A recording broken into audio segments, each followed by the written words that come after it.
Sebelum menonton, jangan lupa like, subscribe, dan tekan tombol lonceng. Selamat menyaksikan. Halo Sobat Eljan, kembali lagi di Eljan Medical Forum, masih membahas mengenai stroke. Dengan narasumber kita, masih bersama saya ada Dr. Igede Anom Ayuda, dokter spesialis bedah saraf. Nah, dokter, apa saja nih dok komplikasi dari penyakit stroke ini? Ya, kalau kita berbicara komplikasi, tentunya sangat berhubungan sama tingkat kerusakan dari otak yang terjadi sama struknya ya. Dan juga sangat berhubungan sekali dengan tindakan awal yang dilakukan pada orang yang menderita stroke.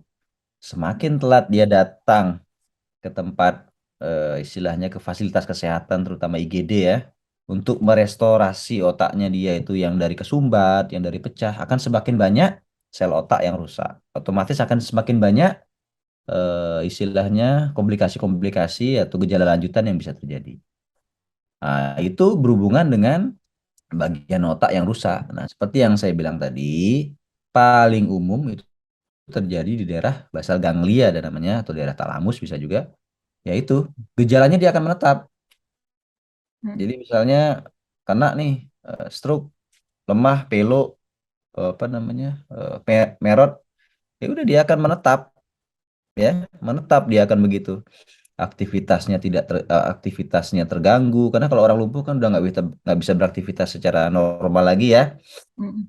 Ya mau gerak juga sulit. Kalau yang lumpuh sama sekali mungkin sebagian besar akan terbaring di tempat tidur saja begitu ya.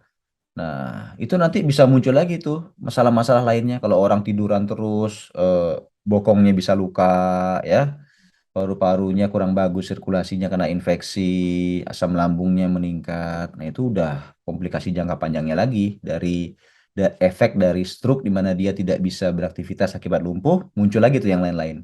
Tapi kalau murni dari otaknya, karena dia terjadi kerusakan di sana, itu tadi lumpuh.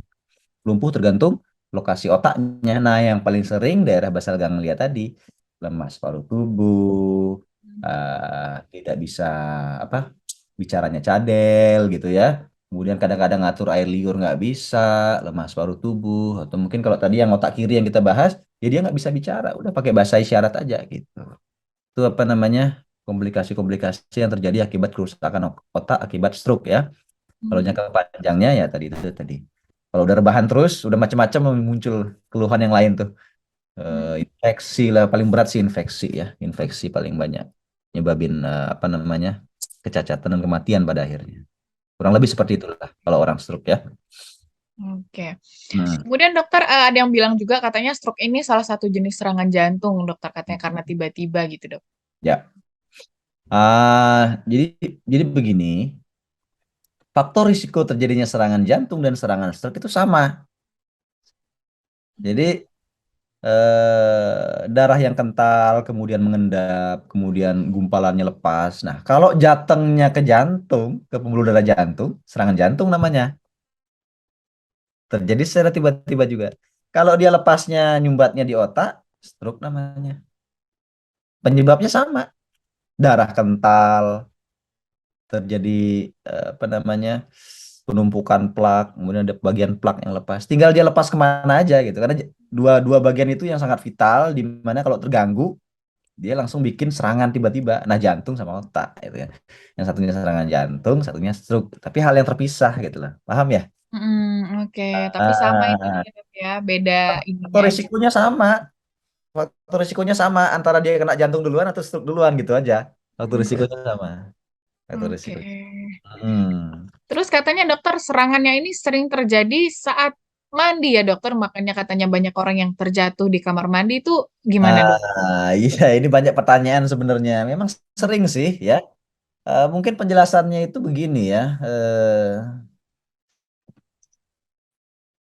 Belum pernah saya temukan penjelasan secara ilmiah ya. Kenapa kok ring pada saat mandi? Cuman saya itu pada saat mandi gitu ya. Tapi mungkin penjelasan ilmiahnya begini. Pada saat mandi ya, pada saat mandi mungkin dia disertai dengan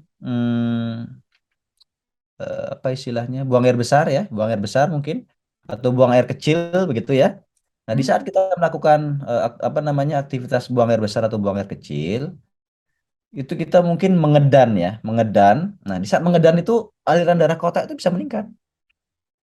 Hmm. Kita ngedan gitu ya, atau orang batuk deh. Nggak usah lah, kalau kita kan bahas mandi mungkin yang berhubungan dengan mengedan, mengedan itu kan buang air besar atau buang air kecil gitu ya. Batuk gitu ya, itu tekanan yang dari batuk itu bisa meningkatkan aliran darah ke otak, itu sehingga bisa memicu gitu misalnya terjadinya stroke.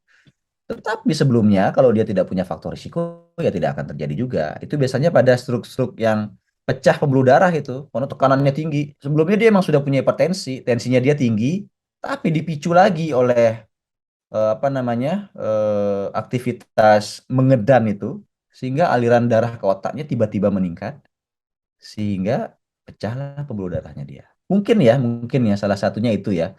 Kalaupun tidak ada mengedan, mungkin ya begini, pagi hari itu adalah aktivitas tensi yang paling eh, apa istilahnya, eh, orang bangun tidur itu aktivitas jantungnya dia itu lagi aktif-aktifnya gitu ya, lagi aktif-aktifnya. Nah, kemudian dia bermandi gitu. Jadi agak sulit juga sih menghubungkan antara mandi dan itu. Jangan sampai kemudian nanti jadi takut mandi gitu ya. Bukan itu sebenarnya permasalahannya. Bukan itu. Tapi ya memang kita harus itu tadi, kalau yang tersumbat kita harus jaga kolesterol kita, gula darah kita, asam urat kita gitu ya. Kalau kita punya hipertensi ya di perobatan dengan olahraga dan segala, bukan dengan tidak mandi. Nah, itu salah itu. Jadi harus harus fokusnya ke faktor risikonya ya, bukan ke Hmm. arah risikonya ya.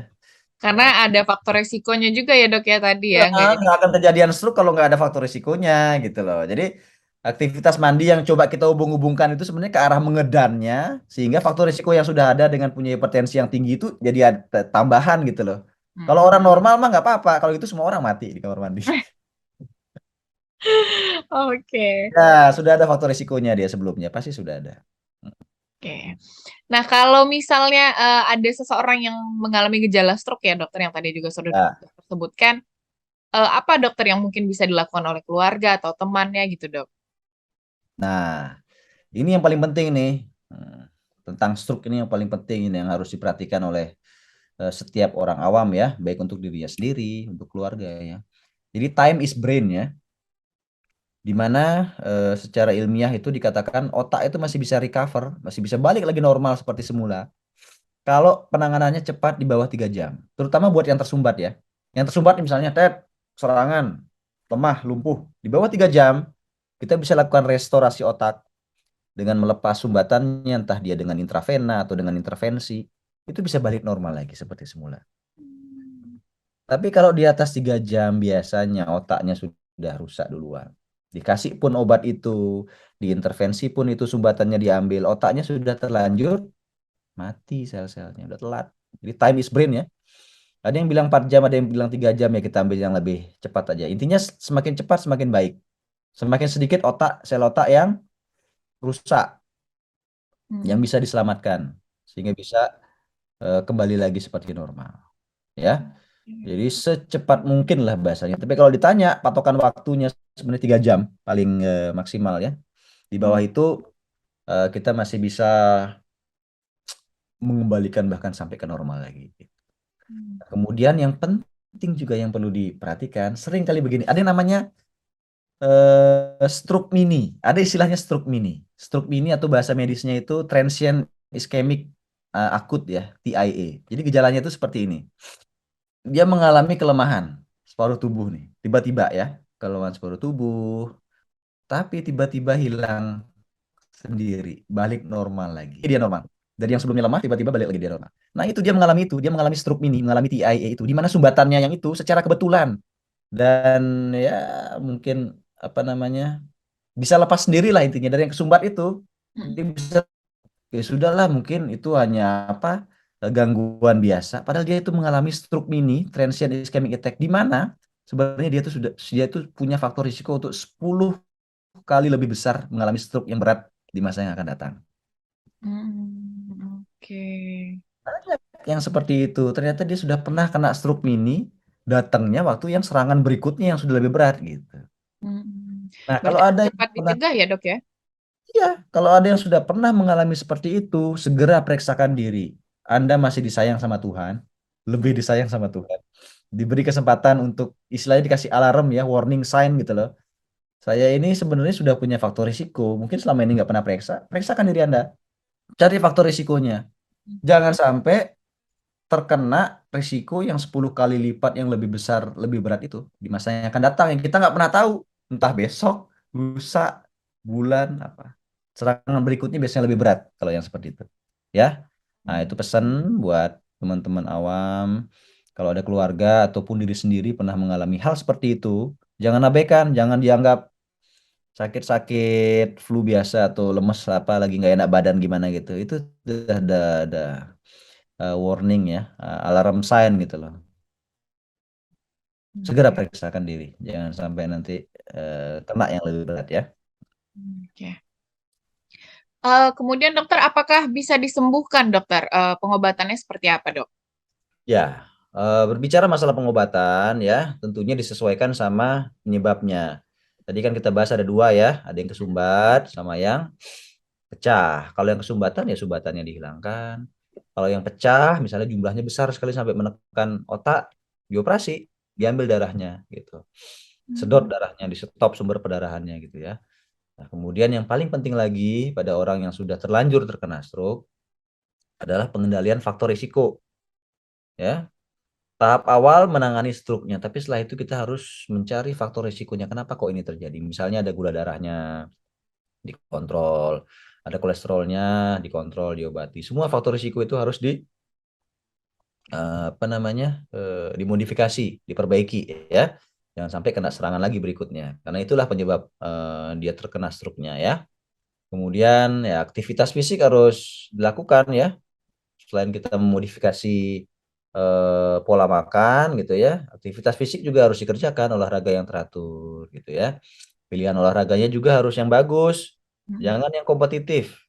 Pilih yang ritmis dan continuous. Jadi jantung kita itu bisa terpacu secara reguler ya, bukan yang naik turun naik. Kalau olahraga kompetitif kan seperti itu, misalnya futsal, bulu tangkis, apalah aktivit apa gerakannya itu tidak kontinu, ada fase cepatnya nanti berhenti lagi, ada fase ngebutnya berhenti. Itu jantung kita kan kayak roller coaster itu. Nah, itu nggak bagus itu. Banyak sekali orang kena serangan jantung ataupun stroke pada saat itu.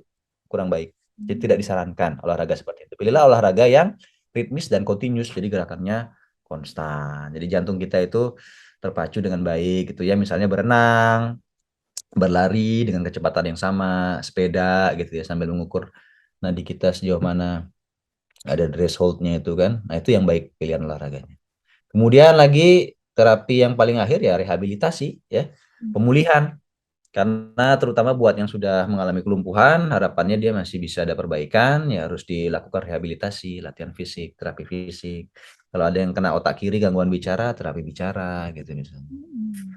Ya, emang kalau sudah terkena stroke itu apa ya, burden beban buat dirinya sendiri, buat keluarga itu cukup besar sekali karena sudah pasti akan menyita waktu, ya, tenaga, apalagi yang dia sudah nggak bisa beraktivitas, otomatis kan ada satu orang yang harus membantu dia. Nah, yang mana berarti dia aktivitas normal orang yang membantu itu pasti akan terganggu kan, entah itu kesehariannya, pekerjaan intinya. Kalau bisa jangan sampai terkena stroke, ya why not gitu loh, karena itu memberikan burden yang sangat besar terhadap lingkungan kita, sosial kita. Kurang lebih begitu ya. Oke. Tapi kalau misalnya sudah sembuh dokter atau misalnya tadi gejalanya sudah mulai ringan, bisa Ya, kambuh lagi gitu nggak sih dok? sangat bisa, karena orang yang sudah terkena stroke itu untuk risikonya terkenanya lagi sangat bisa. Makanya faktor risikonya harus diatasi. Sering nih udah sembuh, udah bagus, lupa dia untuk Hmm. jaga faktor risikonya, ya. Kena lagi, kental lagi darahnya kan, kena lagi. Tensinya nggak pernah minum obat lagi, tinggi lagi tensinya, pecah lagi ada. Pasien saya kemarin ada yang jarak 8 bulan. Nah. Jarak 8 bulan dia yang stroke perdarahan ya. Waktu yang awal dia survive, balik lagi normal ya walaupun ada gejala sisa agak lemah. Yang kedua, serangan perdarahan udah luar biasa. Ternyata dia tidak pernah minum lagi obat hipertensinya, sudah tidak pernah kontrol lagi. Nah itu biasanya serangan yang kedua itu jauh lebih berat dibandingkan yang pertama gitu. Nah jangan sampai seperti itu. Dalam jarak waktu 8 bulan ya, pasien terakhir saya itu kemarin ada serangan kedua dia, stroke berdarah. Oke. Terakhir Hmm. dokter, bagaimana dokter mencegahnya, Dok? Oke, mencegahnya sebenarnya sudah kita bahas juga secara implisit tadi ya, termasuk di bagian penanganan juga sih itu ya. Jadi Mm, paling utama ya ini mencegah faktor risiko stroke mm, paling utama itu ya. Itu masuk juga dalam pengobatan tadi. Jadi di saat pengobatan ya kita harus modifikasi faktor risiko itu. Nah, supaya tidak terkena yaitu faktor risiko yang paling utama adalah berhubungan sama apa namanya tadi? Pola makan ya. Pola ya. makan dan aktivitas fisik tubuh. Nah, jangan malas bergerak, berolahraga lah. Makanan bukan tidak boleh, mungkin dikurangi gitu ya. Kemudian pilihlah makanan dengan sediaan sesehat mungkin gitu mungkin ya. Kurangi yang dalam bentuk digoreng, bukan tidak boleh. Mm, Tetap ya kalau enggak ya saya juga pencinta gorengan, tetap saya makan sekali bang. Bukan kemudian setiap malam gitu ya, atau misalnya sore makan padang lu. Coba tanya teman-teman ada pasti.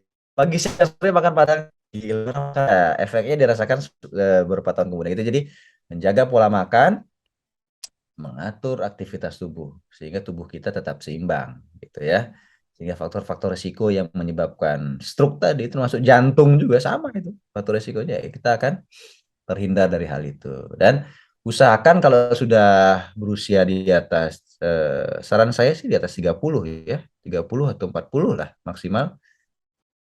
Lakukanlah general check up, cek lab, gula Anda berapa, kolesterol. Karena itu hampir nggak memunculkan gejala loh. Bisa nggak memunculkan gejala sama sekali itu. Numpuk-numpuk terus nanti 5-10 tahun lagi baru ada gejalanya. mm. Coba Mbak Cynthia cek kolesterolnya berapa? Pernah cek nggak? Belum pernah, Dok. Nggak usah takut. Dengan begitu kita bisa lebih aware gitu loh. Berarti apa yang salah dari keseharian kita walaupun misalnya sudah sehat atau apa gitu. Mungkin ada pilihan makanan apa yang keliru. Atau mungkin suka makan malam gitu. Karena saat makan malam nggak beraktivitas numpuk gitu kan kolesterolnya. Jadi sarannya sebaiknya di atas 30 tahun lakukanlah general check up minimal lab. Mm, Ceklah itu kolesterol Anda, gula darah Anda, asam urat Anda, cek tensi ya, tensi Anda berapa, masih normal kah?